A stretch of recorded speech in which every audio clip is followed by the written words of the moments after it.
Trey, Part 1, The Arrival. It was a crisp autumn evening when the carnival rolled into town, painting the twilight with streaks of neon lights and the cacophony of calliope music. I had been looking forward to this night for weeks. There was something inexplicably magical about the carnival. The sights, the sounds, the promise of thrills and laughter. Little did I know this night would be seared into my memory for an entirely different reason.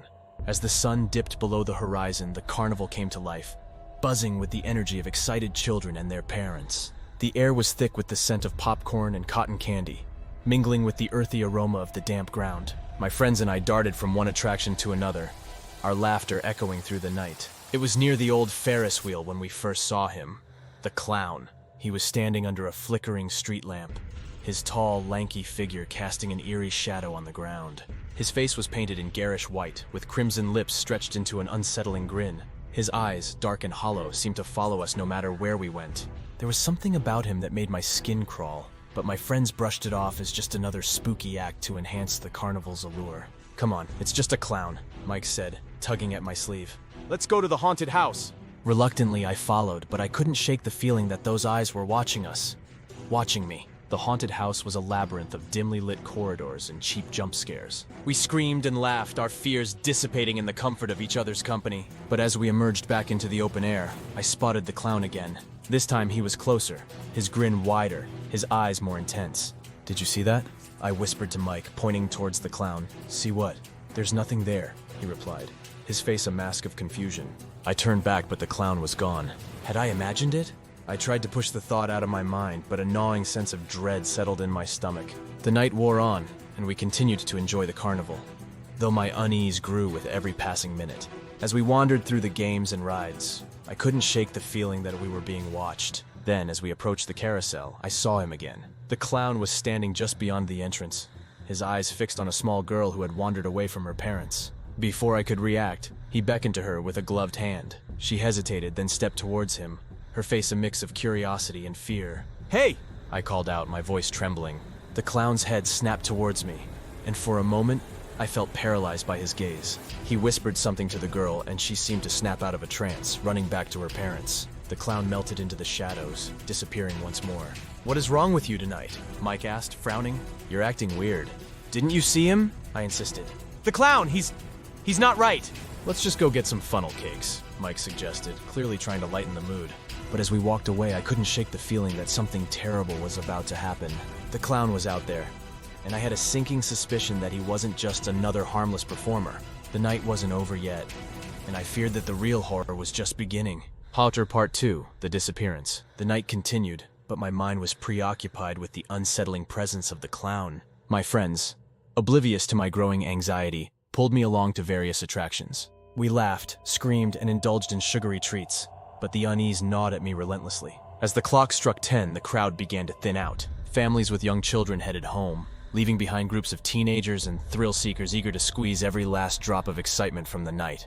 We made our way to the funhouse, its garish facade promising a maze of mirrors and optical illusions. "Last one in is a chicken!"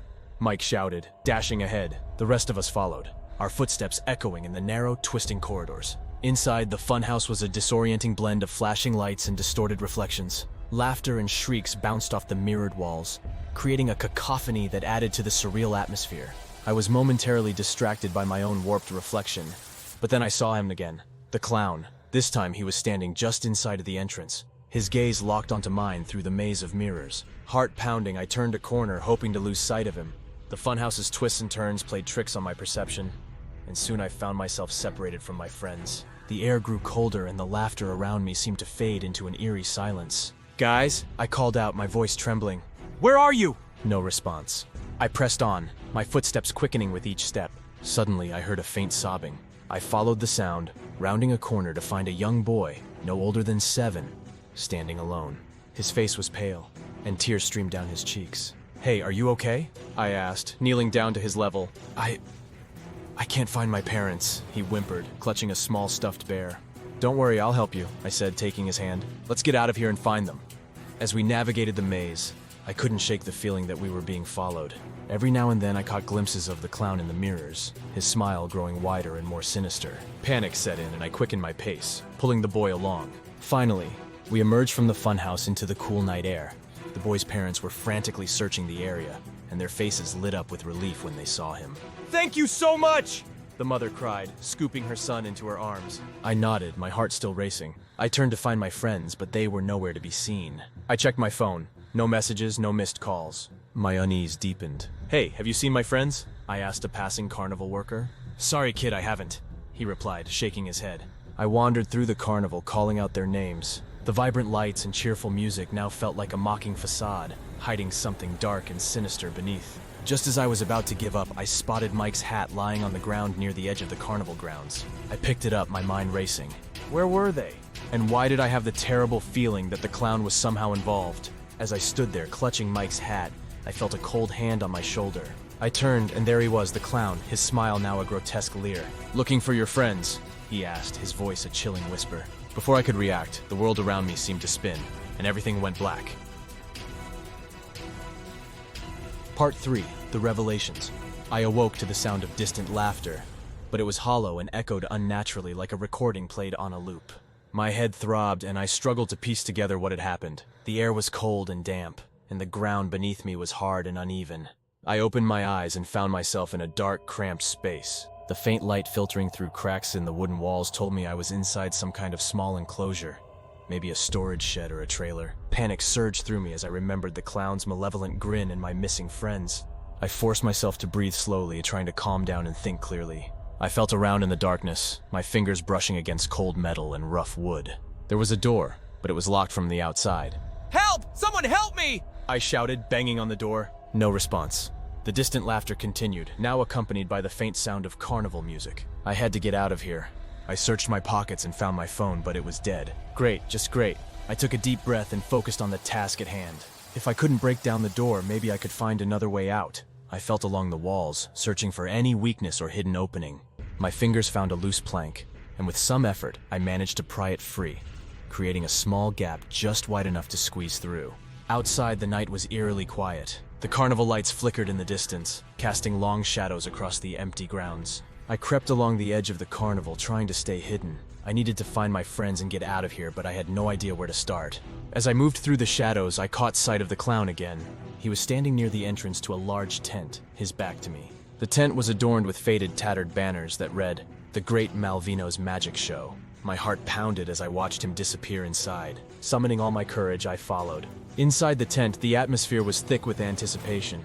Rows of empty chairs faced a small stage where a single spotlight illuminated the center. The clown stood in the spotlight, his grin widening as he saw me enter. "Welcome to the show," he said, his voice dripping with malice. "I've been waiting for you. Where are my friends?" I demanded, trying to keep my voice steady. "Oh, they're here," he replied, gesturing to the shadows. "They've been enjoying the show." As my eyes adjusted to the dim light, I saw them. Mike, Sarah, and the others sitting motionless in the front row. Their eyes were vacant, their expressions blank. I rushed to them, shaking Mike's shoulder, but he didn't respond. "What did you do to them?" I shouted, turning back to the clown. "I've given them a new purpose," he said, his grin stretching impossibly wide. "They belong to me now." Desperation clawed at me as I tried to think of a way to save my friends. The clown stepped closer, his eyes glinting with malevolent delight. "And now," he whispered, "it's your turn." In that moment, I realized the true horror of the carnival. The clown wasn't just a performer, he was a predator, feeding on the souls of children who wandered into his domain.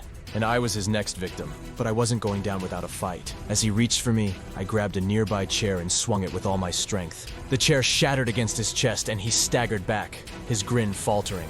"Run!" I screamed to my friends, hoping to break whatever spell held them captive. They didn't move, but I couldn't give up. I had to find a way to break the clown's hold over them and escape this nightmare.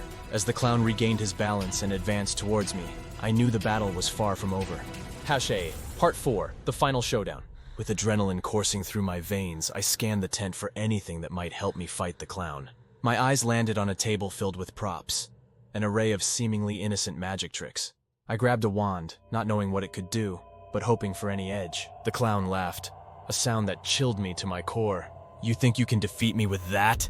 he mocked, his voice echoing through the tent. "I'll do whatever it takes," I retorted, raising the wand defensively. He lunged at me, and I swung the wand, a spark of light erupting from its tip. The clown recoiled, hissing as if burned. Realizing the wand had some kind of power, I brandished it more confidently. "Let my friends go," I demanded, advancing towards him. "You fool," he snarled. They are mine now, and soon you will be too. I aimed the wand at him again, focusing on the idea of breaking his control. The wand glowed brighter, and a beam of light shot out, hitting the clown square in the chest. He screamed, a guttural sound of rage and pain as the light seemed to tear at his very essence. My friends began to stir, their eyes regaining focus. Mike looked at me, confusion and fear in his gaze. What's happening? He's controlling you, I said, not taking my eyes off the clown. We need to get out of here, now! The clown staggered, his form flickering as if he were struggling to maintain his shape. This isn't over, he growled, his voice wavering. Ignoring his threat, I continued to unleash the wand's power, driving the clown back towards the stage. With a final desperate surge, I directed all the energy I could muster into one last blast. The clown's form shattered, dissolving into a cloud of dark mist that dissipated into the air. The tent fell silent, the oppressive atmosphere lifting. My friends were fully awake now, looking around in bewilderment. "We need to leave," I said, urgency in my voice. "This place isn't safe." We stumbled out of the tent and ran towards the exit of the carnival. As we reached the edge of the grounds, the lights flickered and dimmed, the carnival seemingly folding in on itself. By the time we reached the main road, the carnival had vanished, leaving behind only the faint echo of carnival music carried on the wind. Exhausted and shaken, we made our way back to town. The events of the night felt surreal, like a terrible dream we were finally waking from. But the fear and the memory of the clown's sinister grin were all too real. In the days that followed, we tried to piece together what had happened. We couldn't find any record of the carnival ever existing, and the field where it had stood was empty, as if it had never been there. We agreed never to speak of it again, hoping to put the nightmare behind us. But every now and then I catch a glimpse of a shadow out of the corner of my eye, or hear the faint sound of distant laughter. And I know that somewhere the clown is still out there, waiting for his next victims.